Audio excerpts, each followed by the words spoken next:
Freedom's the answer. What's the question? You're listening to Ernest Hancock.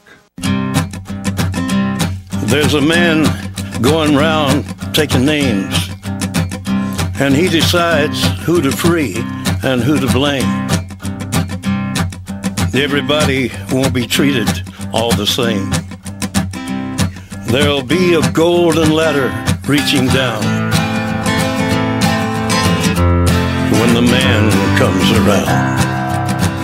Yeah, the man's always coming. You know, I can't mention enough Pete and the Demo, man. Right on. You know, I'm really hoping when things calm down for you in a day or two, maybe we'll chat a little bit, and we'll certainly have you on the show when I get back. I'm leaving again tomorrow morning, and I'll be coming back next week, and maybe the week after that. We'll get after all, because you have some other trial dates coming up too, man. You guys got to do a lot. You do a trip, and then you got to do a trip again to go back and meet all your court dates from your first trip. Oh, man, you know, yeah, better you than me. But I'm glad you guys are doing it. You do a great job. This is something I was afraid it was going to take a couple of weeks before I could get to it because we're filled up. But since I have the opportunity, I'm going to go ahead and start sharing an idea and a concept with you that I'm going to start developing more, and I may be doing a lot more research on this and writing about it, and maybe even a video or documentary or something. I mean, this has really been building up in my head for a long time.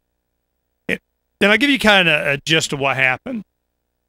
Saturday morning, a week ago Saturday, Don and I left Sky Harbor National Airport to go to Florida to go on a cruise of the Caribbean. A friend of mine, Mark Victor, my partner in the Freedom Summit, got married on the beach in Grand Cayman.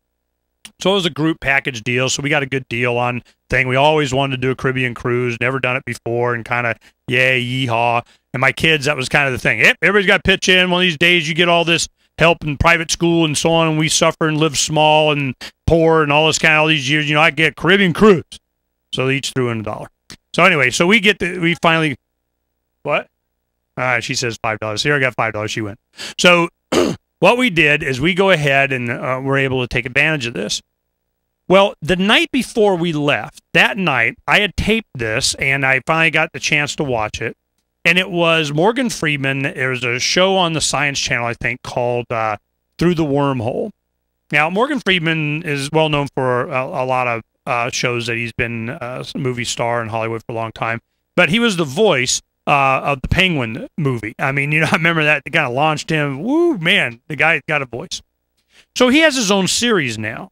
Well, it goes on a lot of science things, you know, kind of quantum physics kind of stuff, you know, some high-end issues. And I think it's interesting to watch that. So there was one is about Sixth Sense. So they were, you know, go talk about, I mean, I don't even think they said ESP or extrasensory perception or anything. It was, hey, do we have a sixth sense? Is there something other than our five senses? And how would you, you know, quantify that? How would you measure it? And that kind of thing. So I'm going, okay, you got my interest, you know, give me what for. Well, it kind of dovetails into a lot of things. And when we got on the plane, and this is just going through my head, I got a pad of paper, and I go a page and a half of notes, just one-liner, just kind of, man, I just got to, you know, connect this dot and this one, this one, this one, this one, this one. And I'll tell you what it comes down to. As I'm on a plane filled with a bunch of atheists, and it's just, and you never, I tell you what, you're never atheist enough. You're never Christian enough. You're never enough. No matter whatever somebody calls himself, you know, they always got to, you know, their test for you. They're going to ask you a question. Well, then you're not enough. So I'm just like, you know, I'm just a leave me alonist, and, you know, whatever imaginary friend I have is mine, and you don't get to say what, and it's mine. So this is something that's always been at conflict with Mark and I. And we enjoy each other's company, and it's just, you know, ribbing back and forth. And it always comes down to this. For years, I've known him since the mid-'90s. And he would say, whatever spiritual connection or something that you feel that you're having, or, you know, in prayer, or some kind of acknowledgement of a higher power or whatever, it's in your head, man. It's your imagination. It's something that is not really there. And you're just, and my response has always been, wow, how in the heck is it that you got inside my head and told me what I have and have not experienced? To do that to any other human being, I just think that's I would never do it. I mean, what do I know? You could be delusional for all I know. That's it. Or maybe nothing surprises me anymore. There could be something there. My argument has always been this. I have been of the belief that throughout history, there has been something that has, connected us in some way to something else that we're sensitive to, about whatever the heck it is, and that it is that trait that has been taken advantage of by the big bad guys. Whatever collective, whatever kingdom, whatever church, religion, Ooga Booga man, whatever, somebody, they're taking advantage of that real trait of humanity. There's some kind of something there, and they'll go, oh, let me tell you what it is. We got a book, and there's a ritual, and, oh, by the way, we get 10%. So I'm going, what if there was something, and it's being taken advantage of, that kind of deal. So I always had this in the back of my head. The other thing is because, you have your own personal experiences that you go through different, and I realized what it was as I got older, is that when you put yourself in a submissive state, yes, I accept Jesus, I accept this, I accept whatever. By doing that, you put yourself in a submissive state, then that's when you get, the Holy Spirit came and did whatever it does, and I felt something and all that. As a young man, I went through that. So I'm going, it was real. But I'm going, as I get older, I start to understand that it's more by putting yourself in a certain state of mind. And some people like me, it's like they're addicts. Every Sunday, they're going and they're doing whatever they can to, feel the presence of. All right, cool. Whatever. Power, as long as you're not putting a gun to my head, making me do whatever it is you want. Be whatever you want. And you get be my guest.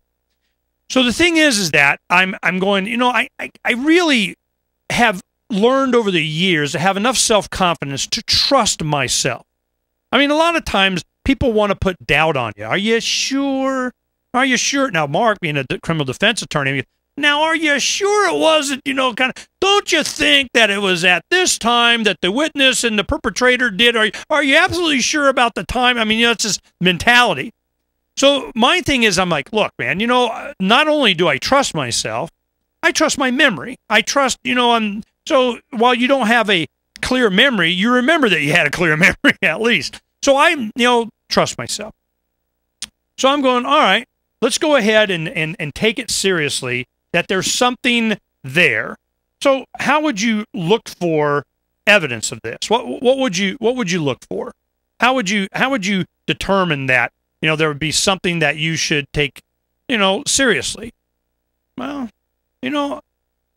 there has been some things. I watch the time here.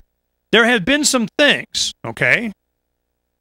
Well, through the wormhole came with a bunch of scientific experimentation of things that I thought was extremely interesting that kind of dovetailed into a lot of stuff. And what if you were a big bad guy? What would you do if you could control that a little bit in a lot of different ways? What if you could get people to think just a little bit, a 0.5%, the people to kind of influence one way or another, for war, anti-war, progressive, conservative, spend money, not spend money, marketing, consumerism.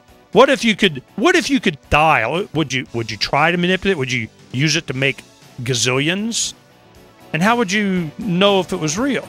We'll talk about it when we come back.